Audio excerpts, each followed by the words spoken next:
എടാ എന്റെപ്പാ ഇതെന്താ ഇത് തന്നെയാണോ ഏത് സമയത്തും ടൈം പാസ്. എടാ ഇത് നോക്കിയേ ഇതിനകത്തെ വലിയ വലിയ പുളികണ്ടന്മാരുടെ ഫോട്ടോസാ. അയ്യേ ഇതാണ് ഞാൻ വെച്ച് മറ്റേ പുസ്തകം. ഏത് നേരത്താടാ നിന്നേക്കാ? എന്താണ്? എടാ പാവപ്പെട്ടവരുടെടാ വർഷാവർഷം 10,000 20,000 കോടിയുടെ ബിസിനസ് ചെയ്യുന്ന ആളുകളുടെ പടാണ്. എനിക്ക് ഇവരുടെ കൂടെയൊക്കെ ഇവരെ കെട്ടിപ്പിടിച്ച് നിൽക്കുന്നത്, ദേ ഇങ്ങനെ നിൽക്കുന്നത്, ഇങ്ങനെ പൊട്ടിച്ചിരിക്കുന്നത്, പിന്നെ സെൽഫി എടുക്കുന്നത്, അങ്ങനെ കുറെ ഫോട്ടോസ് മാച്ച് ചെയ്യും. കണ്ട ഒരുമിച്ച് ഒരു സ്ഥലത്ത് നിന്ന് എടുത്ത പോലെ തോന്നുന്നു.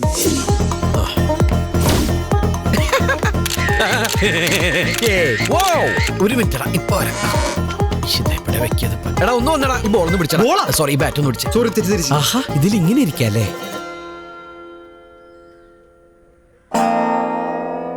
ഇതാണ് നിങ്ങൾ പറഞ്ഞ ബാനർജി അസോസിയേറ്റ്സിന്റെ MD Sunil Banerjee. He's my close friend. But ഇത്തരം ചെറിയ കാര്യങ്ങൾക്ക് വേണ്ടി ഇങ്ങനത്തെ ബന്ധങ്ങൾ മിസ്യൂസ് ചെയ്യാന്ന് പറഞ്ഞാൽ I don't like that. Oh my God, ഇത് ഏത് വിശേഷാണത്? യാ ഇത് പറയൂ ആരാ ഇത്? Anand Varma. Anand Varma. You know him? ആരാത്? ശരിക്കും ശരിക്കും ഒന്ന് പറഞ്ഞേ. അറിയോ? ഫാഷൻ ഫീൽഡുമായിട്ട് അസോസിയേറ്റഡ് ആർക്കാണ് ആനന്ദ് വർമ്മ അറിയാത്തത്? You said it Angel. Exactly. Fashion വേൾഡിന്റെ കിങ്ങും ക്വീനും അല്ലേ വർമ്മ സാറും വൈഫ് ദേവിക വർമ്മയും? Oh my God, you know everything about him. King and Queen. Exactly. നേരിട്ടറിയോ? നേരിട്ട് കാണണമെന്ന് ആഗ്രഹമുണ്ട്, പക്ഷെ ഇതുവരെ പറ്റിയിട്ടില്ല. Oh God. ഒരിക്കലും ഇവള് വർമ്മ ഡിസൈൻസ് കണ്ടക്ട് ചെയ്ത റാം സെലക്ഷന്റെ ഫൈനൽ സ്റ്റേജ് വരെ എത്തിയതാ. Really? Unfortunately, she didn't do well. അതോടെ ഇവളുടെ കോൺഫിഡൻസ് ഒക്കെ പോയി. അങ്ങനെയാണ് ഇവള് മോഡലിംഗ് ഒക്കെ വിട്ട് IT ഫീൽഡിലേക്ക് മാറിയത്. ഓ Manohar. Anju 5 minute. Hey man, are you alive? Yeah. ഓഹ് എന്റെ പന്നി ആദ്യമായിട്ടാണ് കറക്റ്റ് സമയത്ത് ഒരു ജോലി ചെയ്യണത്.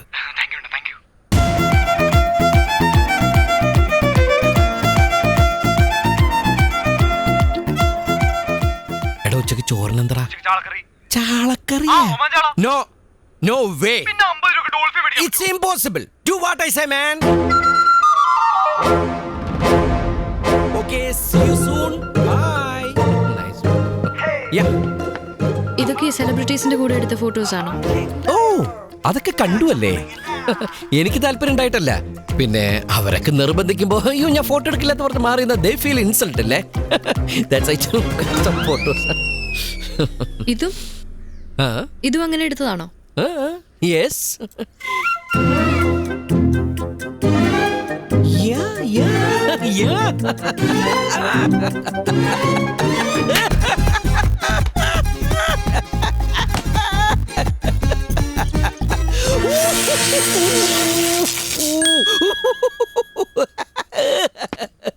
Oh my goodness. Oh my God. Madam Tussauds Wax Museum, London. കേട്ടിട്ടില്ലേ? ആക്ച്വലി ഇത് ഗാന്ധിജിയുടെ മെഴുക് പ്രതിമയാണ്. ഞാൻ ഒരിക്കൽ അവിടെ പോയപ്പോ അവര് നിർബന്ധിച്ചെടുപ്പിച്ചാണ്. എന്നാലും തെറ്റിദ്ധരിച്ചു. Leave it. നമുക്ക് പ്രശാന്തന്റെ മാറ്ററിലേക്ക് വരാം. പ്രശാന്തിന് നാളെ ഇന്റർവ്യൂ? അതെ. ഓക്കെ, നാളെ ഇന്റർവ്യൂവിന് പോകുമ്പോ ഇവിടെ ഒരു കറുത്ത ബാഡ്ജ് ധരിച്ചേക്കും. അപ്പൊ ഇന്റർവ്യൂ ബോർഡിലുള്ള ഒരാൾ ചോദിക്കും ഇതെന്തിനാ ധരിച്ചെന്ന്. അപ്പൊ പ്രശാന്ത് പറയണം എന്റെ ക്ലോസ് ഫ്രണ്ടായ സത്യൻ മരിച്ചുപോയെന്ന്. ഓക്കെ, പേടിക്കണ്ട, അതൊരു കോഡാണ്. നമ്മുടെ ആളായിരിക്കും ചോദിക്കുക. ഞാൻ അയാളായിട്ടാണ് ഇപ്പൊ ഫോണിൽ സംസാരിച്ചത്. 100%. ഉറപ്പ് ഞാൻ പറയുന്നില്ല, എങ്കിലും your chance will be very high. Yes, it's okay. ഒരു താങ്ക്സ് ഇവിടുന്ന് പറഞ്ഞില്ല. Thank you. You are always welcome. എന്നാലും ഗാന്ധിജിനെ തെറ്റിദ്ധരിച്ചു അല്ലേ?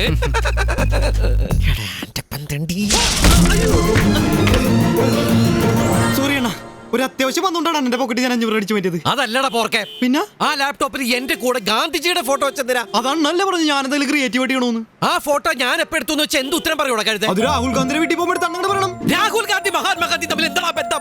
മഹാത്മാഗാന്ധിയുടെ മോനല്ലേ രാഹുൽ ഗാന്ധി? സൂര്യ ഞാൻ അളിയെന്നാ ഉദ്ദേശിച്ചത്.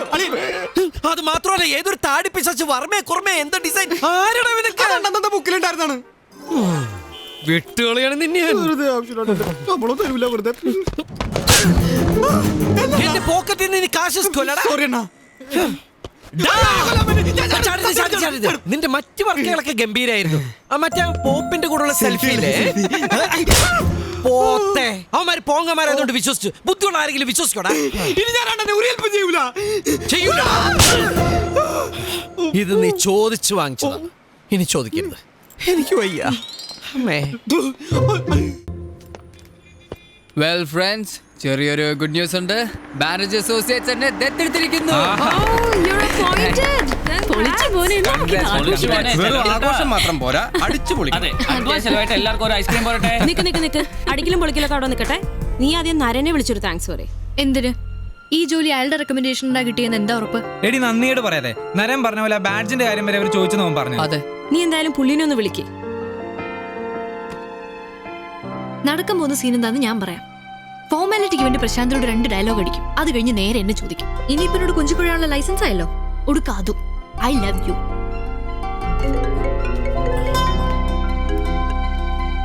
ഹലോ അഞ്ജലി. പ്രശാന്തിന് കൊടുക്കാം. Hello Naren. Sorry Prashanth, bluetooth hang ആയതാണ്. I can't thank you enough. You're a real lifesaver. Thank you so much. Prashant ശരിക്കും ഡിസേർവിംഗ് ആണ്. അല്ലാത്ത ഒരാളെ ഞാനവിടെ റെക്കമെൻഡ് ചെയ്യില്ലെന്ന് അവർക്ക് നല്ല ഉറപ്പുണ്ട്. Thank you sir. Thank you so much. ഞാൻ അഞ്ജലിക്ക് കൊടുക്കട്ടെ? വേണ്ട ഇപ്പൊ വേണ്ട. ചമ്മി. അതെ, ഞാൻ കുറച്ച് തിരക്കിലാണ്. അഞ്ജലിയോട് കുറച്ച് കഴിഞ്ഞിട്ട് വിളിക്കാൻ പറയൂ. അപ്പൊ ഞാൻ ഫ്രീ ആണെങ്കിൽ സംസാരിക്കാം. ഇന്ന് വൈകിട്ടൊന്ന് ഫ്രീ ആവോ? ചെറിയൊരു പാർട്ടി ഉണ്ടായിരുന്നു. Let me check my appointments. Okay Okay, thank you sir. That's my pleasure. ഹോസ്പിറ്റലിൽ പോണോ? എന്തിനി? അല്ല പ്രഷർ എന്ന് പറഞ്ഞു. പ്രഷർ അല്ലടാ, പ്ലഷർ, സന്തോഷം. സി അഞ്ജലി, ഈ നരൻ നീ പറയുന്നത്ര മോശപ്പെട്ട ഒരാളാണെന്ന് എനിക്ക് തോന്നല്ലോ കേട്ടോ. ഇത്രയൊക്കെ കട്ടിങ്സ് പാടില്ല. ആ അഞ്ജലി ചേച്ചി ഫോണിൽ കൂടി ഒരു ഇത്തിരി പഞ്ചാരങ്ങൾ ഓടിക്കായിരുന്നു. എടാ, പെണ്ണാണ് വർഗം. ഇത്തരം സന്ദർഭങ്ങളിൽ 90% പെണ്ണുങ്ങളും ഫ്രണ്ട്സിനെ കേൾപ്പിക്കാനായിട്ട് സ്പീക്കർ ഫോണിലിട്ടേ സംസാരിക്കത്തുള്ളൂ. അറിയോ? നീ കുടിച്ചോടാ. താങ്ക് യു അണ്ണാ. വെക്കടാ അവിടെ. ഇതെനിക്ക് കുടിക്കാം. നീ ഇതിനകത്ത് തുപ്പിയിട്ടിട്ടില്ലാന്ന് എനിക്ക് ഉറപ്പായി. നിന്നെയൊക്കെ വിറ്റ കാശ് എന്റെ കയ്യിലുണ്ടാ. അന്നാ അതിൽ നിന്നൊരു 100 കൊടുത്തോട്ടെ.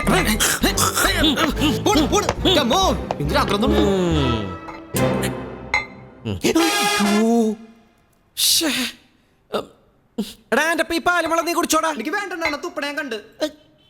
എന്ന് കസ്റ്റമേഴ്സിന് താങ്ങല്ലേ. ആ ചക്കര ജോലി കയറ്റി എങ്ങനെയാണെന്ന് പറഞ്ഞില്ല. ചക്ക വീണു മൊയില് ചത്തു.